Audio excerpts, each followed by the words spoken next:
Ајде, ја кажам. Почитувани Зоран Заев, Петар Шилегов, Јани Макрадули и нивните соработници не се грижат за здравјето на граѓаните.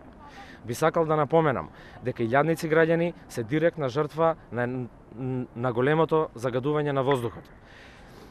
Впрочем, и Светската здравствена организација и Европската агенција за животна средина ги потврдија сомнежите на јавноста дека секоја година голем број македонски граѓани ги губат своите животи како резултат на енормното аерозагадување. Морам да нагласам дека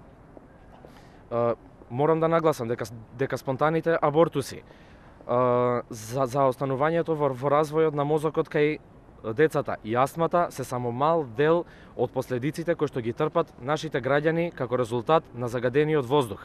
Дури 2 пати е зголемен ризикот од појава на аутизам кај малите деца, доколку мајката во текот на својата бременост била изложена на загаден воздух.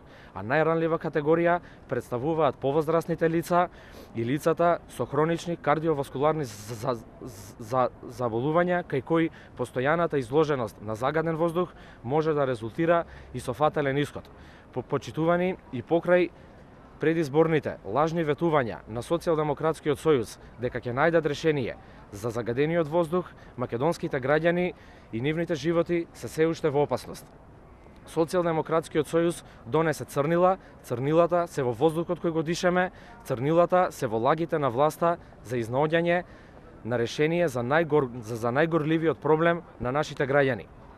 Ситуацијата е повеќе од сериозна, ситуацијата е алармантна и потребно е брзо дејствување. Затоа денес, ние, како Унија на млади сили на ВМРО ДПМН, поставивме информативно пано на кој граѓаните ќе можат да се информираат за штетите кои ги предизвикува аерозагадувањето и исто така ќе поделиме флаери со кои што ќе ги информираме нашите граѓани за начините на превенција од штетите кои што ги предизвикува загадувањето на воздухот. Ви благодарам.